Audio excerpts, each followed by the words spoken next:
जो लोग सीए के आने के बाद उसकी वकालत कर रहे हैं, मुसलमानों में भी एक बड़ी संख्या है जो इसकी दलाली कर रही है सरकार की और लोगों को यह बताने की कोशिश कर रही है कि सीए से मुसलमानों की नागरिकता पर कोई फर्क नहीं पड़ने वाला है। उनको असदुद्दीन ओवैसी का यह वीडियो मैं सुनाना चाहूंगा। उसके साथ ही मैं यह भी बताना चाहूंगा कि असदुद्दीन ओवैसी सुप्रीम कोर्ट पहुंच गए हैं। सुप्रीम कोर्ट में उन्होंने नागरिकता संशोधन कानून को चैलेंज किया है और सुप्रीम कोर्ट का दरवाजा खटखटाते हुए उन्होंने यह कहा है कि यह पूरी तरह से असंवैधानिक है। पहले ओवैसी की एक छोटी सी बाइट सुनवाता हूं, उसके बाद केस के बारे में हम बात करते हैं कि सुप्रीम कोर्ट में किन मुद्दों को लेकर असदुद्दीन ओवैसी पहुंचे हैं और उसके अलावा और भी बहुत सारे लोग हैं जो इस मामले को लेकर पहुंचे हैं। कल सुप्रीम कोर्ट ने इस पर सुनवाई के लिए रजामंदी जाहिर की है। आसाम में सुप्रीम कोर्ट ने कहा एनआरसी कराओ, 1600 करोड़ रुपए खर्च किए करके सुप्रीम कोर्ट के मातहत एनआरसी हुआ। आसाम में 19 लाख लोग के नाम नहीं आए। कितने? 19 लाख, जिसमें से 10 से 12 लाख हमारे हिंदू भाई हैं, 1.5 लाख मुसलमान हैं।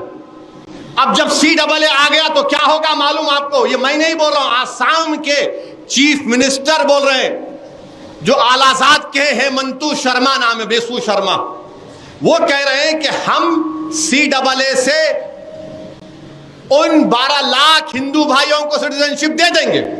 ये मैं नहीं बोल रहा हूं। अब वो 1.5 लाख मुसलमान क्या करना? वो 1 लाख 1.5 लाख मुसलमान क्या करना? उनको बोलेंगे आप 1962 में आए क्या? आप 1951 में आए क्या? कागज दिखाओ, दादा का बर्थ सर्टिफिकेट दिखाओ। माने वो 10-12 लाख हिंदू भाई बहनों को सिटीजनशिप मिल जाएंगी। आसाम के मुख्यमंत्री कह रहे हैं, बीजेपी के लोग कह रहे हैं। और वो 1.5 लाख मुसलमान फॉरेनर्स ट्रिब्यूनल में जाके केस लड़ो अपना। लोग बोलेंगे नहीं अभी कुछ नहीं हो रहा। मेरे भाई साहब, हर चीज अभी नहीं होती, हर चीज बाद में होती है। जब एनआरसी होगा, NPR होगा, और अगर कहा जाएगा उसमें उसके रूल से पढ़कर सुना रहा हूं, पॉपुलेशन की एक लिस्ट बनाई जाएगी कि महाजरीन कैंप यहां पर, महाजरीन कैंप में कितने लोगों के घर हैं, नाम आ गए। अब उसमें से किसी एक का नाम मैं जाकर बल्दिया के ऑफिस में लिस्ट लगाएंगे, देखो महाजरीन कैंप में इतने लोगों का नाम है।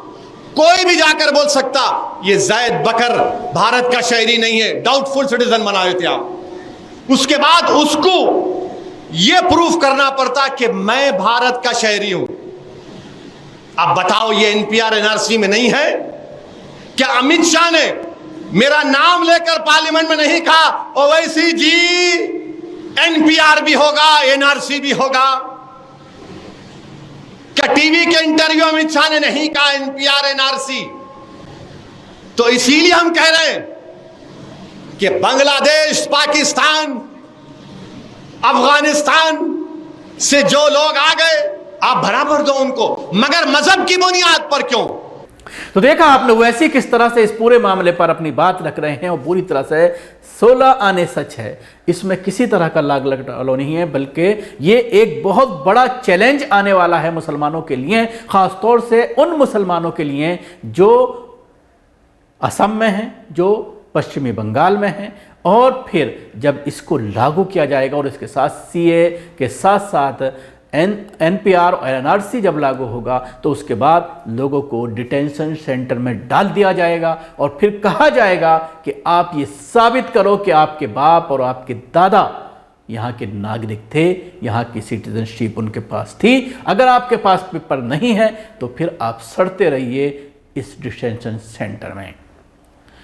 तो केंद्र सरकार ने साल 2019 में पास हुए कानून नागरिकता संशोधन अधिनियम लागू कर दिया है। इसको लेकर विरोध भी देखने को मिल रहा है और आलोचक सुप्रीम कोर्ट भी पहुंच रहे हैं। इसी क्रम में AIMIM के चीफ और हैदराबाद से सांसद असदुद्दीन ओवैसी ने भी सुप्रीम कोर्ट का दरवाजा खटखटाया है। इसके साथ ही ओवैसी ने सुप्रीम कोर्ट के सामने NRC का मुद्दा भी उठाया है। उन्होंने अदालत में याचिका दायर करके अपील की है कि CA के लागू करने पर तुरंत रोक लगाई जाए।